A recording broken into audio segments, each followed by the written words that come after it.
Good afternoon, everyone. Thank you so much for joining us today. I'm Victoria Strang, the Community Impact Director for the American Heart Association in Southern New England.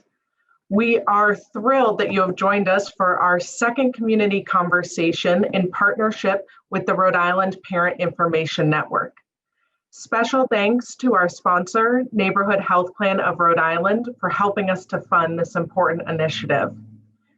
The American Heart Association is working with researchers, medical experts, community leaders, businesses, families, and more to reduce the impact of the coronavirus. Our top priority is the health and well-being of all individuals and their families locally and across the globe. We want to keep you informed with trusted, science-based information and provide our communities with support and resources available through the AHA.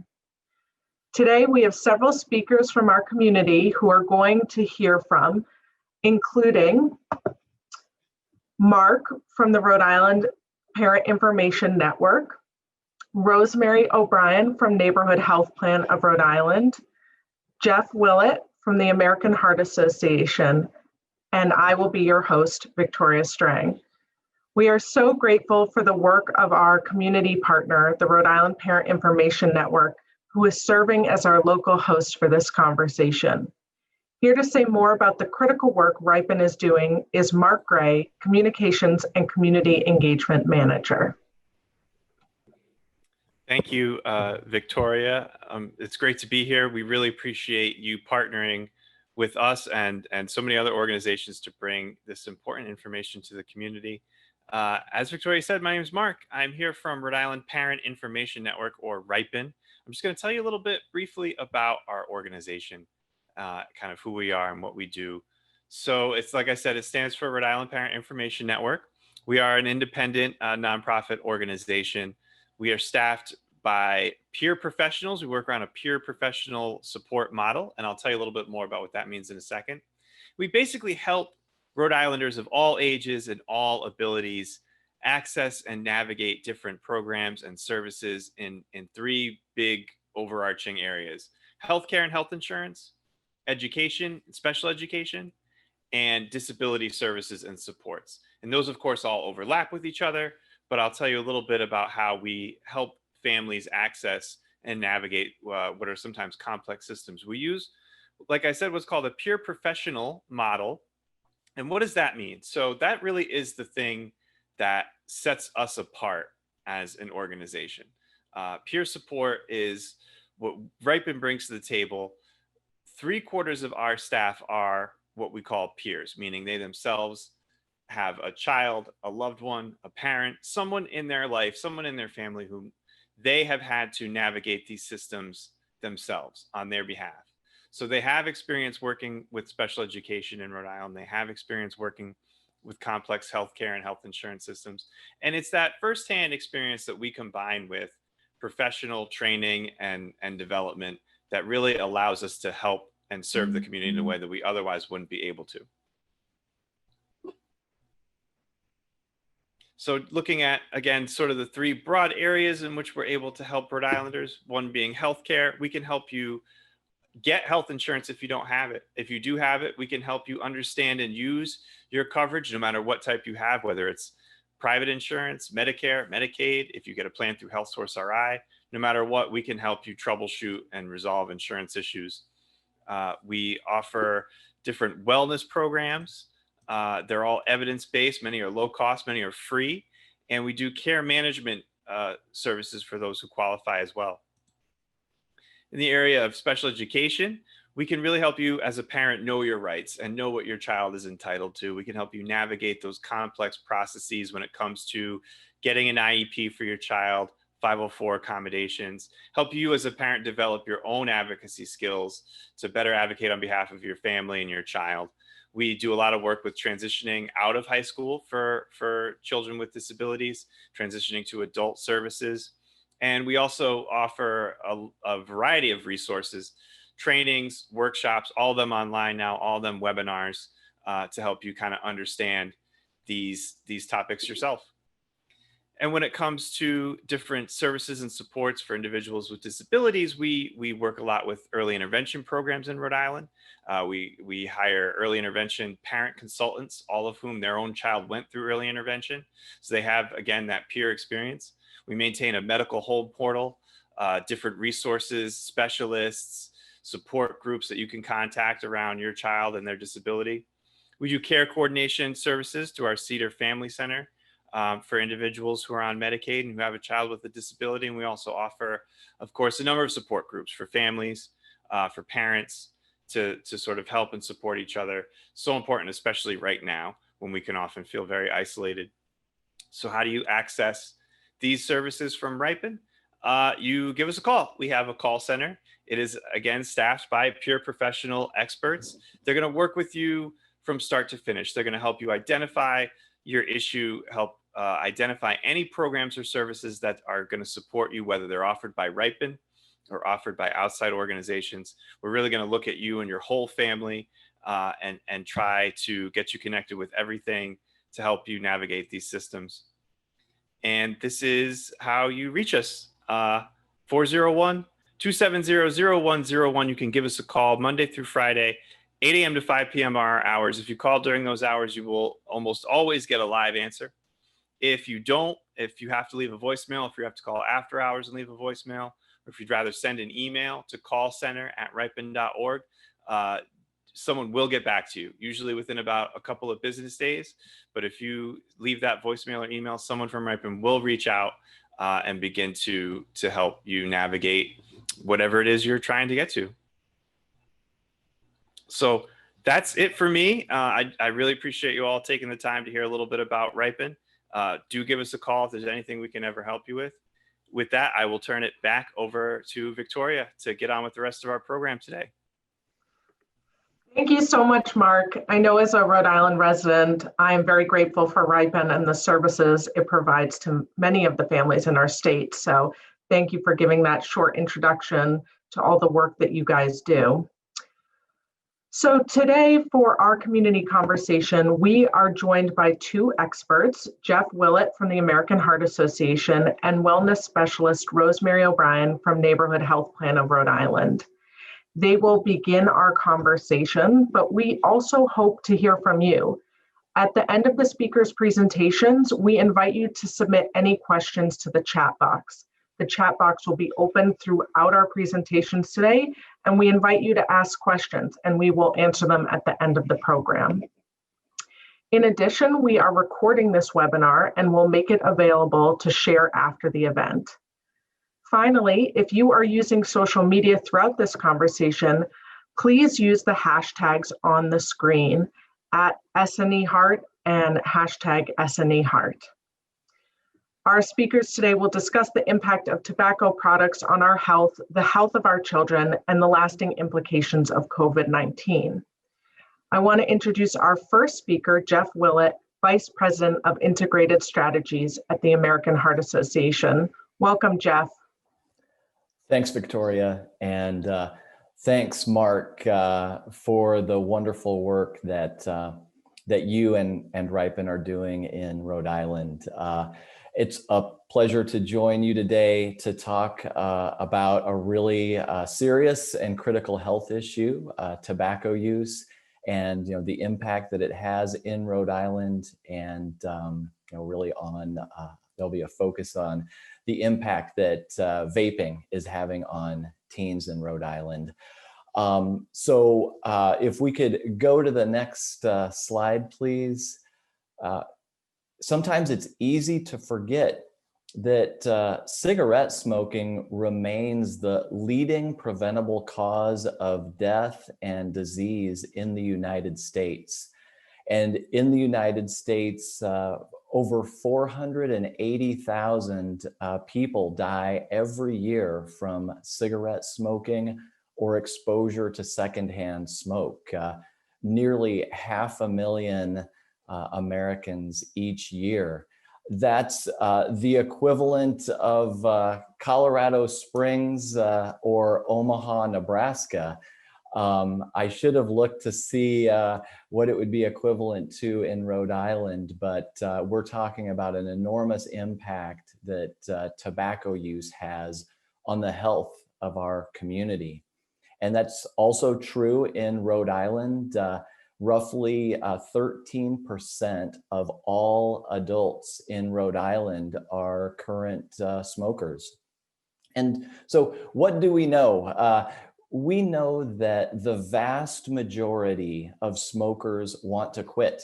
And we know that roughly half of all smokers try to quit each and every year. We know the motivation is there to quit, but we also know that nicotine and cigarettes are highly addictive. And we also know that there's an industry that is actively marketing, promoting, and selling a deadly product. So that's the environment that we're working in when we think of cigarettes. 500,000 deaths a year. Most smokers want to quit. Most smokers are trying to quit. And we have an industry out there that continues to market and sell a deadly addictive product. The next slide. This slide just illustrates how tobacco is a critical health equity issue. And when you think of health equity, you think of the focus of your organization or your family or your life.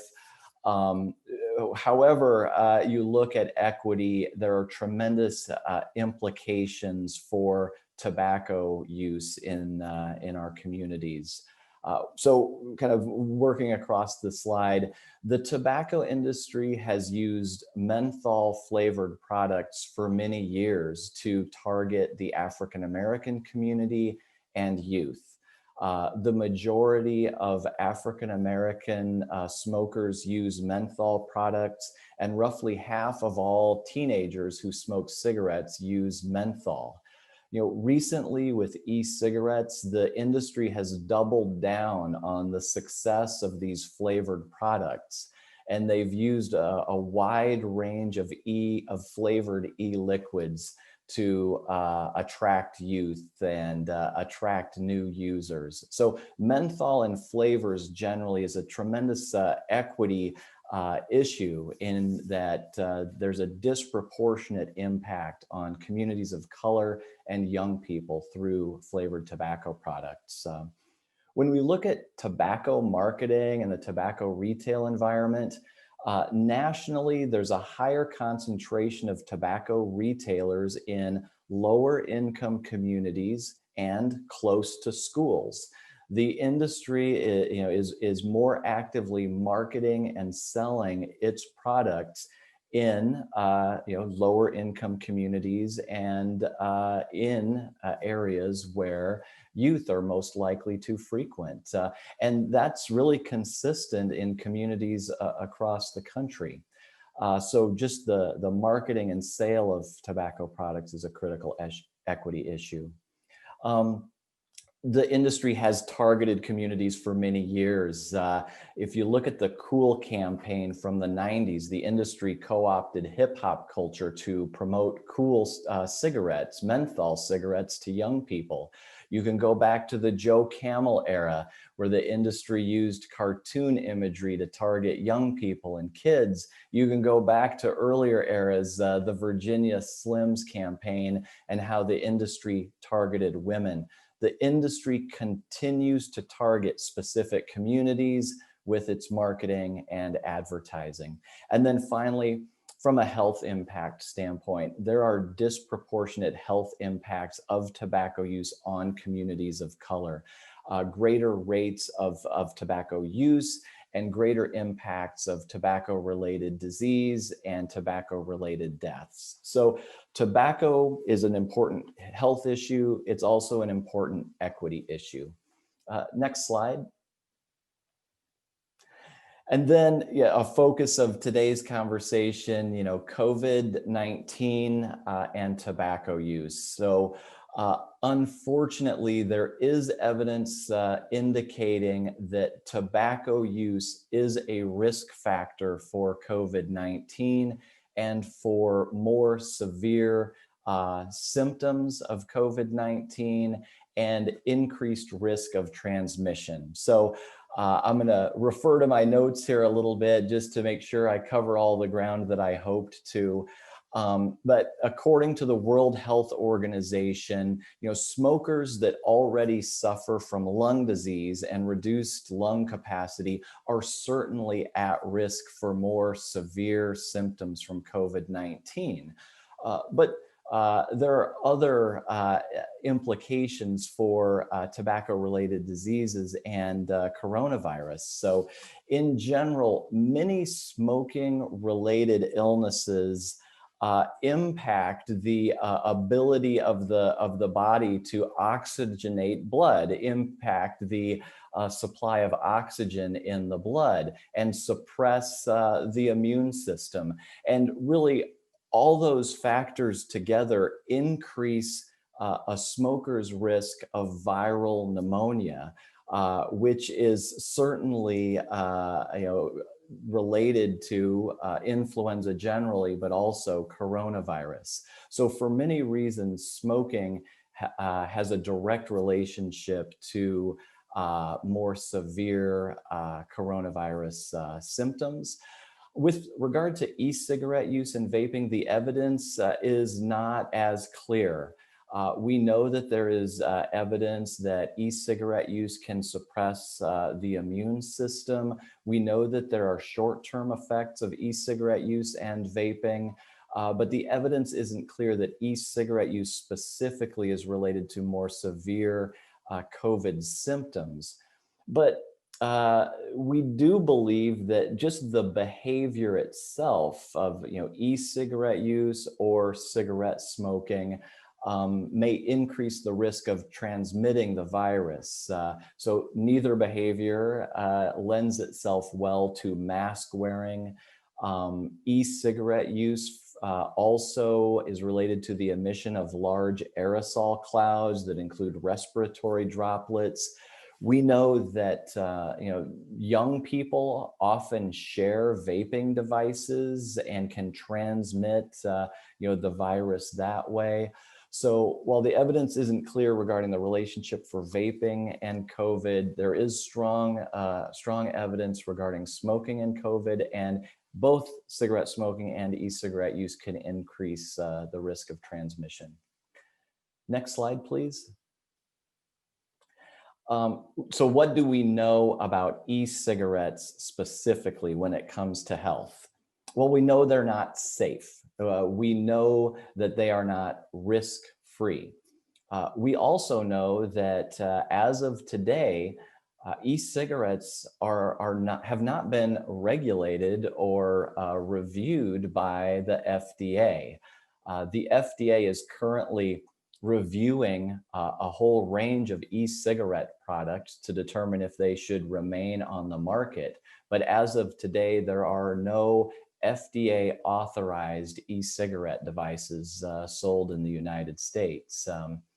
We also know that many e-cigarette products contain nicotine, and an e-cigarette device can deliver a higher level of nicotine than a cigarette. If you're familiar with Juul, Juul was one of the early e-cigarette devices that contained an incredibly high level of nicotine, and one of the little Juul pods or the Juul cartridges could contain more nicotine than an entire pack of cigarettes. We also know that e-cigarettes are not a proven method for quitting smoking, and that many adult cigarette smokers who use e-cigarettes in an attempt to quit smoking eventually end up using both products rather than quitting cigarettes entirely. And we know to see the health benefit of quitting smoking, you should quit entirely. You should quit smoking entirely. So if we could go to the next slide. what we know about the short-term health effects of e-cigarettes, certainly acute lung symptoms, coughing, wheezing, irritation of the lungs, mouth and throat, nausea, headache, kind of nicotine sickness is a common symptom among young people, a dry cough. The long-term effects of e-cigarette use are unknown. And the reason for that is very simple. These products haven't been on the market long enough for us to know what the long-term health effects are. It took many years to study the long-term health effects of cigarette smoking. We had to see what happened over a lifetime or over many years with smokers before we could fully understand the full scope of the health impact of cigarettes. And we simply, for one thing, haven't had enough time since e-cigarettes have been introduced to the market. But for the second reason, these products have evolved so quickly and are ever evolving that an e-cigarette today is completely unlike an e-cigarette 5 or 6 years ago. So to study the long-term health effects of anything, you need to know what it is and study those effects over time. But we do know that there are also negative health impacts of some of the flavorings that are used in e-liquids. Another reason beside them being appealing to young people is that the flavors and nicotine in e-cigarettes can damage the heart tissue. We know there are measurable differences in blood vessels for young people who use e-cigarettes compared to young people who don't. So we see signs of damage that e-cigarettes cause the respiratory and cardiovascular systems. We see those in a relatively short time period. Just haven't had enough time to identify the specific long-term health effects. Next slide, please. And again, I'll just reiterate that there is limited evidence that e-cigarettes are an effective strategy for quitting smoking. There are other approaches, the use of patches, of gum, calling the state tobacco quit line, working with a tobacco treatment specialist to help you quit, that are as or more effective as using an e-cigarette. And we also know that there are negative health effects associated with e-cigarette use. So there are certainly safer alternatives to quitting available. The next slide, please. All right, let's focus on teens and vaping here for just a few minutes, and then I'll wrap up. So if we could go to the next slide. I started today's presentation by mentioning that 480,000 Americans die every year from cigarette smoking, and that is a tragic number. That is certainly an epidemic impact, epidemic level impact. The good news is that we've seen tremendous progress over the last couple decades in reducing youth cigarette smoking. So on the left side of this slide, we illustrate that back in 1997, 1 in 4 high school students smoked cigarettes. So 1 out of every 4 high school students smoked cigarettes. And that's almost a quarter century ago, which makes me feel old. But since that time, we have made tremendous progress reducing youth cigarette smoking. And today, only 1 in 20 high school students smoke cigarettes. So we were getting on top of this issue. When you look from a youth standpoint, we were working to eliminate the impact that tobacco had on young people. And we were trending toward that elimination. We were then, we're focusing on how can we help adults quit, feeling really good about the progress we'd made with young people. Well, then along came e-cigarettes and vaping, and we've lost so much of that progress. Today, 1 in 5 high school students are vaping using e-cigarettes. Again, consuming very high levels of nicotine, experiencing known short-term health effects, and putting themselves at risk for lifetimes of addiction and unknown long-term health effects. So this is the story of tobacco and young people in the United States over the last 25 years. Tremendous progress with cigarette smoking, and very recently we've lost so much of that ground when we look at e-cigarette use. The next slide, please. In Rhode Island, in 2019, so this is data from a year ago, and we know how much the world has changed in the last year, but from the most recent data we have in 2019, 30% of high school students in Rhode Island were using e-cigarettes. And in comparison, less than 5%, 4% of high school students in Rhode Island were smoking traditional cigarettes. And then among middle school students, around 6.5% of middle school students were using e-cigarettes. We know that nationally, there's been a reduction in youth e-cigarette use between 2019 and 2020. So we don't know, how that decline has played out in Rhode Island.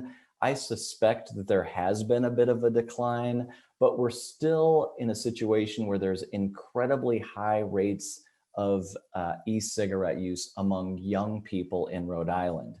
And if you think about it this way, only 4% of Rhode Island high school students are smoking cigarettes, and 30% are using e-cigarettes.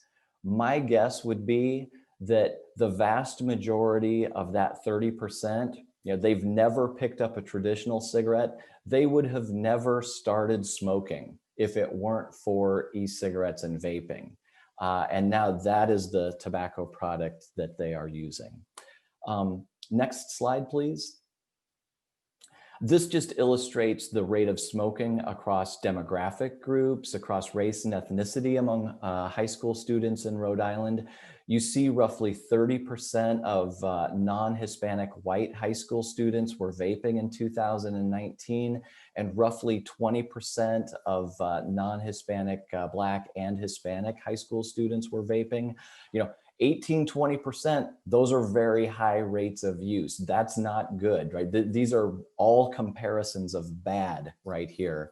But certainly rates of use are high across all race, ethnic groups. When we look at youth vaping, we see significantly higher rates of youth vaping among the LGBTQ community.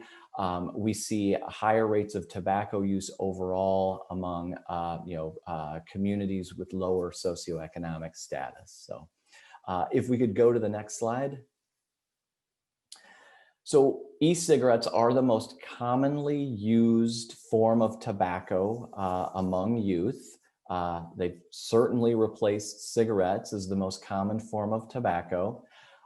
Nationally, 3.6 million teens are vaping, and most kids are using flavored products. They're using fruit or sweet flavored products or mint or menthol products to vape.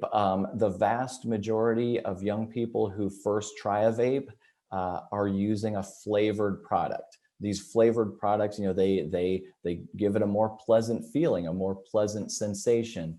And, also similar to adults who use tobacco, half of teenagers who are using e-cigarettes want to quit.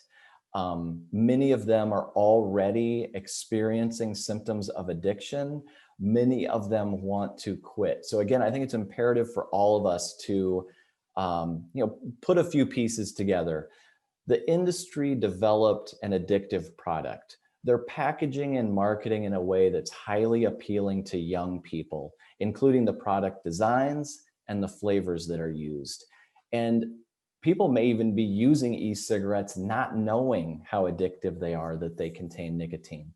But the most important thing is that most tobacco users want to quit, Many are trying to quit, and we need to create an environment and provide support so that both adults and young people who use tobacco can quit successfully. Next slide. Okay, so I was just speaking about the tobacco industry and how they design products to be appealing to young people. So at the beginning of this year, the federal government placed restrictions on the tobacco industry and prohibited the tobacco industry from selling flavored e-liquids or flavored e-cigarette products that were sold in either like a cartridge form or, you know, basically were sold in a cartridge form, like a Juul, where you buy the Juul device, you buy a flavor cartridge, and then you put the cartridge into the device. So because Juul was so popular at the time, the federal government said, we're going to bar the industry from selling flavored products in those cartridge systems. So what did the industry do? The industry started developing new products, disposable e-cigarette products, products that could be used one time and thrown away. So unlike a Juul, where you can use the device and just buy a refill of the liquid, you can buy something called a puff bar. Puff bar is the device being illustrated here, which looks exactly like a Juul device. It looks like a standard vaping device, but it's just one-time use. These products contain incredibly high levels of nicotine, and there are zero restrictions on the flavors that can be sold. You see the whole rainbow effect there of that, you know, the images there. And you see it's OMG flavored puff bar at the bottom. OMG contains all the fruity flavors that are illustrated behind it. So what's happening? Among young people, the use of these disposable e-cigarettes is skyrocketing. Among high school students, the rate has increased 1,000%. Among middle school students, the rate of disposable use has increased 500%. So we're seeing youth definitely shifting away from Juul, and they're adopting products like Puff Bar. And the rates of you know, the increases in the rates of use of these products is alarming. But it just speaks to the fact that there's an industry that its bottom line relies on users. Its bottom line relies on finding new users to replace those that it's killed. And this is one example of how the industry is innovating, finding loopholes in regulation to continue selling these products to young people. So in conclusion, you can go ahead and go to the next slide. You know, I want to thank Ripen again, and you know, thank our sponsor from the Neighborhood Health Plan of Rhode Island. This is something we're all in together. You know, the American Heart Association has been focused on reducing tobacco use for decades. We continue to work to monitor what's happening, work at the federal, state, and local level, you know, to ensure that we're addressing this critical public health issue. And we're also fully committed to anyone who wants to quit. And we recognize how tough that is. We would encourage, you know, anyone who's looking to quit to call 1-800-QUIT-NOW. That's the national quit line number, where anyone can receive free counseling and free support in trying to quit tobacco use, including e-cigarettes. So if you have you know, friends or family members who are looking to quit, 1-800-QUIT-NOW is a great way to start. Many of the state quit lines offer you know, services in a wide range of languages. Again, I should have checked to see what the Rhode Island quit line would offer, but I believe, you know, probably accesses a service that can provide a wide range of support, you know, for anyone who calls. So Victoria, that was my presentation. Do you want me to respond to some of the questions, or should we hold those? Let's wait until the end and we'll do all Okay. the questions together. We've already had some really good ones, so please keep them coming as we head into the next part of our presentation. We will make sure to reserve time at the end so that Jeff and Rosemary can answer the questions. And just a reminder that the chat box is open and we're also recording this. So if you hear something that really resonates with you and you want to forward it on, we will make sure that the recording is available to everyone. So thank you for that, Jeff. A lot of really great information. Now I'm going to turn it over to Rosemary O'Brien, who is the Health and Wellness Specialist for Neighborhood Health Plan of Rhode Island. Welcome, Rosemary. Hi, thank you so much, Victoria and Jeff. What great information. So important. Nicotine addiction is such a problem right now, everywhere across the US, very high in Rhode Island. I just want to add that Neighborhood Health Plan does have a tobacco cessation program. It's over the telephone. So if you have Neighborhood and you're looking to quit smoking, we have a program called Quit for Life, and you can call Member Services, which is the number that's on the back of your neighborhood card, and request assistance with quitting smoking. So I'm here to talk today about preventive health care. Next slide, please. Again, my name is Rosemary O'Brien. I'm from Neighborhood Health Plan of Rhode Island. And I want to talk about preventive health care because it's so important for people to take care of their health before they get sick. Many people only get health care when they're sick. And it's really important to take care of yourself before then. Even if you feel fine, it's really important to have a physical with your medical provider at least once a year to make sure that everything is okay. You may have shots at that visit. You may have blood work done. You'll have an examination. Your doctor may order screening tests for you to have done. But it's really important to see your provider to make sure that everything is okay. And if it's not, to take care of it before it gets worse. So sorry. One of the perks of working at home. So next slide, please. There are a number of reasons why people don't get preventive health care. Some people are, they don't believe in going to the doctor. They only get care when they're really sick and they have to.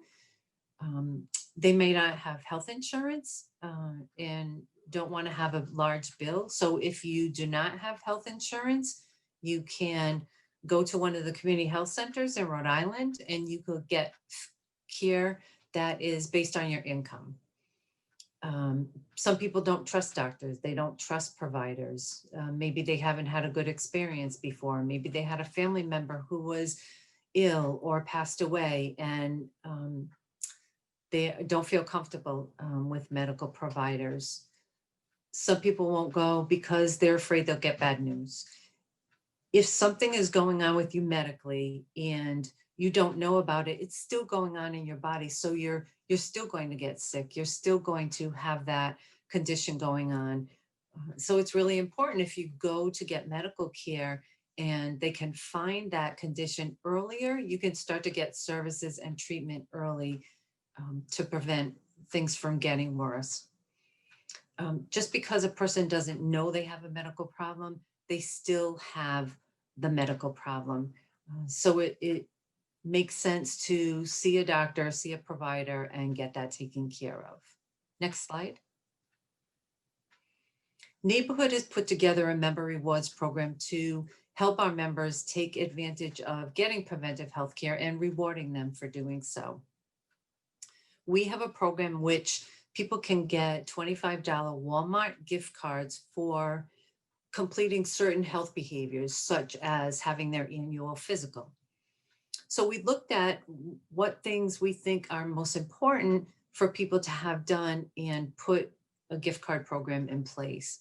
We started with an 18-month well visit for children because that is a point in a child's life where it's really important to be checked to make sure that your child is developing at a normal rate, maybe catch up on immunizations, maybe have a lead screening test. So if you bring your child for an 18-month well visit, you are eligible to get a $25 gift card.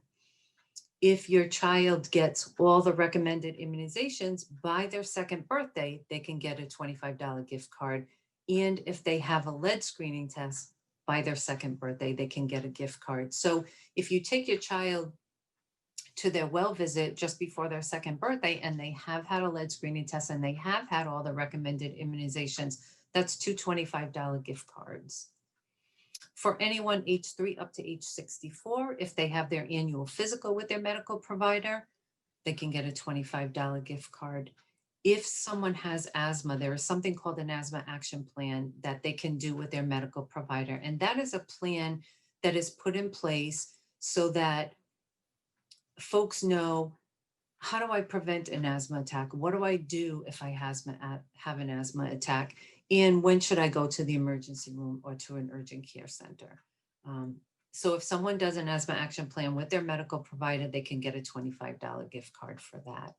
And if someone has diabetes and they complete 3 screenings, one is a urine test, one is a blood pressure test, and one is called a hemoglobin A1C test. That is a blood test, and that will tell you what your average blood sugar level has been over the last few months. So if someone has those 3 things done, they can get a $25 gift card. We also have a program specific to our pregnant members. So if someone is pregnant and they get a certain number of recommended prenatal visits, they can get a $20 Visa gift card. And if they have their postpartum checkup, which is the checkup that they have after they deliver their baby within a certain time frame, they can get a $20 Visa gift card as well. These rewards are available to our members who have Medicaid or our commercial members. Those are people that purchase their health insurance through Neighborhood. This is not a program for our dual eligible population, which is our integrity product. I think that's pretty much it. To find out more about the rewards program, you can go to Neighborhood's website. If you want to go to the next slide. The website is nhpri.org/rewards. You can also call member services at Neighborhood Health Plan of Rhode Island. That is the number that is on the back of your health insurance card to find out more about the rewards program. Our forms are on our website. So if you go to the website and you choose your plan, if it's Medicaid, if it's commercial, then you click on rewards. It's going to show you the different forms. We have a children's form, we have a teen and an adult form, and then we also have a gym form. If someone is enrolled in a gym or something like for 3 consecutive months, so a gym, a kickboxing studio, a yoga studio, somewhere that they pay on a regular basis and they're enrolled for 3 months, on a regular basis, they can get a $50 gift card to Walmart to reward them for taking that healthy behavior. So it's a program that I think everyone who has Neighborhood should take advantage of. Who can't use a $25 gift card to Walmart or a $20 Visa gift card. So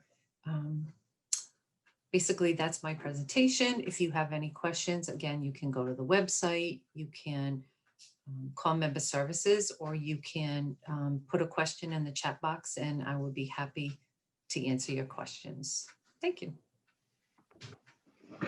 Thanks so much for that, Rosemary. It's great to hear about what Neighborhood is doing for people in our area. So we've had a couple more questions in the chat box. Please use this time, if you have not asked a question, to type it in, and we will be sure to get to it.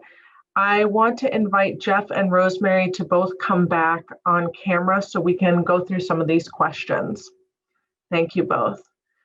So Jeff, I have to say your presentation was a roller coaster of emotions. I think one of the pieces that I really took away, the sentence you said that stuck out at me so much, was that these companies are finding new users to replace the ones that have previously died from using tobacco products. And it is just really troubling to see the data from how far we got in 1997 with students to where we are today. And I'm sure with COVID and more people being at home and a lot more stress, that isn't helping the situation.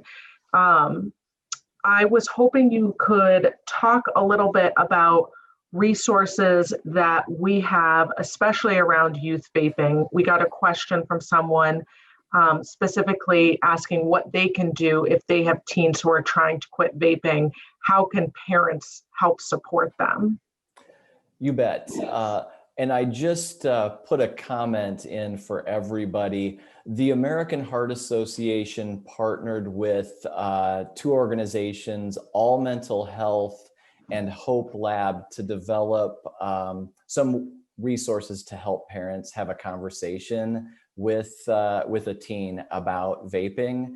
And so I put that link in the chat box, and we can share it with folks afterward as well. So we helped advise the content. That resource is being hosted by All Mental Health, but you can sign up and receive information and support for learning more about vaping, the impact that it has, and most importantly, how to approach having a conversation about a young person, whether they're vaping or not. But it's certainly helpful information if you know a young person is vaping and you want to have a conversation with them, to help encourage them to quit. So Victoria, that's the top resource that I would provide. I would also encourage folks to go to the Truth Initiative's website. Truth Initiative has a wonderful youth cessation program called This Is Quitting. And the Heart Association is also a partner with Truth with that resource. But young people can text into that and enroll. It's a text-based peer-to-peer cessation program that has helped a couple 100,000 young people so far. Great. We're actually getting some good feedback in the chat from Angela, who has referenced the Rhode Island Department of Health sponsored Quit Line, where callers can get free counseling over the phone from tobacco treatment specialists. They can get nicotine replacement therapy, gum, patches, lozenges, all of those different things. So definitely check out what Angela has written. She also has mentioned that the Department of Health's tobacco control program joined the National Vaping Quit Line for teens aged 13 to 17 called My Life, My Quit. So for anyone with young kids or working in schools, please check out those resources. Another thing regarding teens that I was hoping you could answer, Jeff, is I know that the pictures that you showed, a lot of the vaping and e-cigarette devices looked almost like USB sticks, but they can look different. Different companies manufacture and have different designs, and we know that they're coming up with really creative things, even in clothing. So I was wondering if you could just describe some of those so that parents and teachers can be on the lookout. Maybe they don't know their kid is vaping because they don't know what even to look for. You bet. If you either Google stealth vaping devices or go on Reddit and explore for stealth vaping, you'll see what's out there. But Victoria, you're absolutely right. There is a shocking array of devices that have been designed to help people hide vaping. There are sweatshirts where the drawstring can be used to inhale, to vape. There are devices that look like Tic Tac packages. There are like travel mugs that are designed as vape devices. So yeah, I'd say the most shocking thing would be just to search online for stealth vaping. And you're going to see things that, again, are reaching young people through social media. And there's a whole culture around vaping. It's part of youth culture today. And that will help illustrate what young people are experiencing and being marketed with. Yep. Yeah. Oh, go ahead, Jeff. No, go ahead. Sorry. Well, I think a lot of what we've been discussing is maybe middle school and high school, but I was at an event and had a college professor from a well-known university come up to me and say, I was teaching a class and all of a sudden I saw this puff of smoke come from the back of the classroom and someone was using one of these stealth vaping devices. And I thought I could reprimand him from the class, but when he looked into the school's policy about it, the policy talked about vaping or electronic cigarettes. So there was nothing he could do at that point. And I think that gets us into another important part of this conversation, which is around the policy that's going on, not only at a governmental level, but even within schools and workplaces. I know for the Southern New England Heart Association, we have a wonderful advocacy director. Her name is Megan Tucker, and she has been doing great work on this. But Jeff, do you want to give a bit of an overview about how policy is being changed around this? Sure. Well, first of all, it's really important that we treat vaping and e-cigarettes as a tobacco product. And all of those really aggressive policy approaches we took with cigarettes, we need to do those same things with e-cigarettes and vaping. So we need to restrict their availability. We need to remove the flavored products from the market. Through taxes and other means, we need to raise the price so that youth are less likely to buy them. We need to ensure that our other laws, like our smoke-free laws, include vaping and e-cigarettes. You can see how the rate of youth vaping is, as high as youth smoking was 25 years ago. We can't afford to take 25 years to get down to 1 in 5 kids vaping, 1 in 5 high school students. We know what needs to be done, so we need to aggressively do that. And so, Victoria, I think it's the range of policies that are done for tobacco, raising the price through taxes, smoke-free laws, ensuring that we have support in place for people who want to quit. Those are all critical for vaping as well. Great. I actually just got a text from Megan Tucker, our advocacy director, who reminds me that in Rhode Island, you can't vape indoors. E-cigarettes were added to our smoke-free law. So that's really good to know. And I know that a lot of work has been done from Tobacco Free Rhode Island and other groups that are working with schools. They're working with legislators on all these different policies. It seems really kind of jarring that we worked so hard on tobacco laws in regards to cigarettes, and now we have to start again, but it's an important thing to do. In that vein, we also had a question from someone about what they can do more locally to help work on the vaping problem that's going on here in Rhode Island. Jeff, do you have any insight into that? I might defer to Rosemary on that one, from both your perspective as a TTS and probably, very active in this in Rhode Island. What was the question? I'm sorry. What can people do in Rhode Island to help stop this vaping issue from continuing? That's a great question. I would suggest that someone who is interested in doing that, there are community prevention coalitions. So like Woonsocket has a prevention coalition. They work with youth on smoking, alcohol, drugs. I would also suggest Tobacco Free Rhode Island, Googling that and finding a connection there and checking out the website at Rhode Island Department of Health Tobacco Control Program. Those are probably some really good resources to find out if there's anything that someone can do within the community or within the state to help with the problem. Great. And we're getting so many good resources in the chat box. So many of these great people work for different health organizations in Rhode Island. So everyone needs to make sure to check them out. Rosemary, I know that you worked on cessation and you're a trained cessation provider. Do you want to talk a little bit about that for people who are nervous to call? They don't really know what to expect. Sure.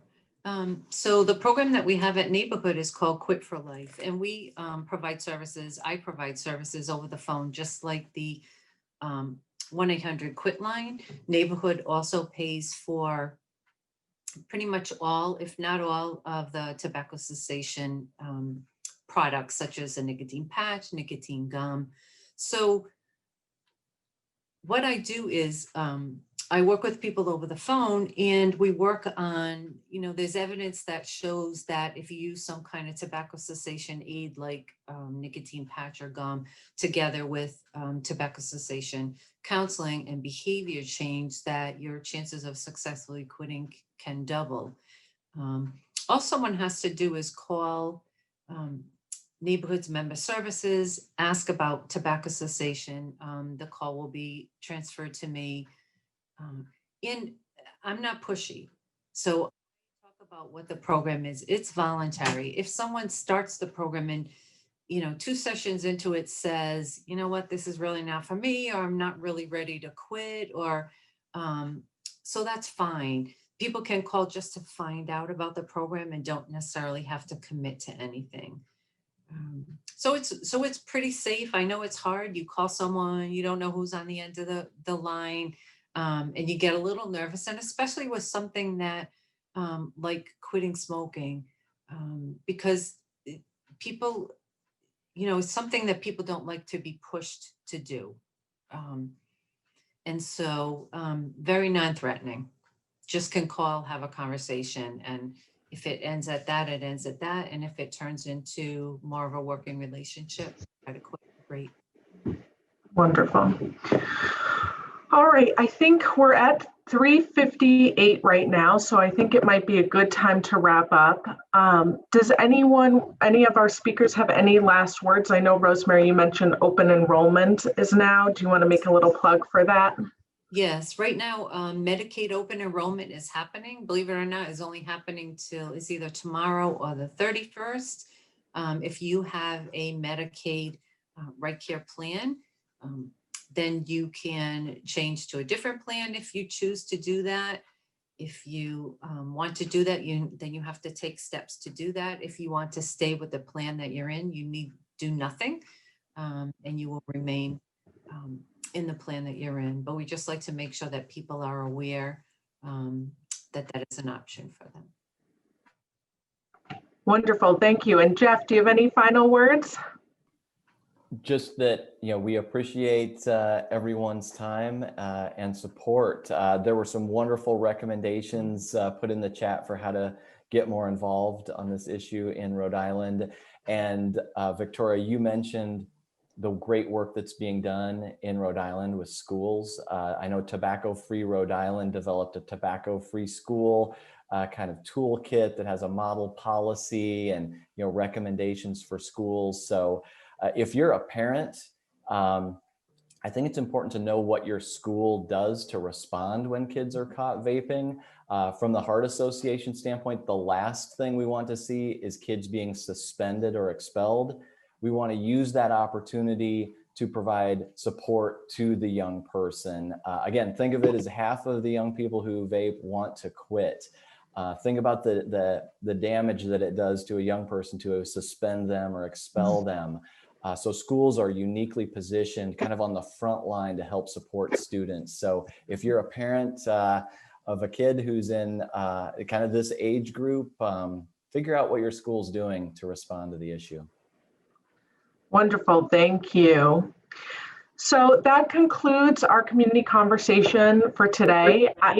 I want to take the time to thank our speakers, Jeff and Rosemary, as well as our community partner, the Rhode Island Parent Information Network.